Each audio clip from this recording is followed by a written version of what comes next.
చెప్తారా? రాగులకు ఒక ప్రత్యేకత ఉందమ్మా. హ్మ్.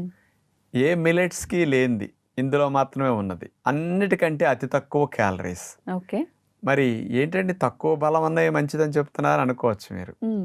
మరి మనం వేళ్ళు కదపటానికి ఎక్కువ క్యాలరీస్ అక్కర్లేదు కదా! హ్మ్. ఎక్కువ క్యాలరీస్ ఉండే ధాన్యాల కంటే అన్నిటికంటే అతి తక్కువ క్యాలరీస్ ఉన్న రాగులు తినటం వల్ల స్పెషల్ బెనిఫిట్ ఇదనమాట ఈ రోజుల్లో. ఓకే. కాబట్టి ఏదైనా అన్నం తినాలన్నా, రొట్టె తినాలన్నా, ఏది వాడాలన్నా ఫస్టు అన్నిటికంటే తక్కువ క్యాలరీస్ గల రాగులు ఇంపార్టెన్స్ ఫస్ట్ ఇవ్వటం ఈ రోజుల్లో వరకు ఎక్కువ మంచిదనమాట. మరి ఈ 100 గ్రాముల రాగులు తీసుకుంటే 320 కిలో క్యాలరీల శక్తి లభిస్తుంది. హ్మ్. ఇంకా రాగుల్లో ఈ శక్తితో పాటు ఇతర పోషకాలు ఏముంటాయో చూద్దాం.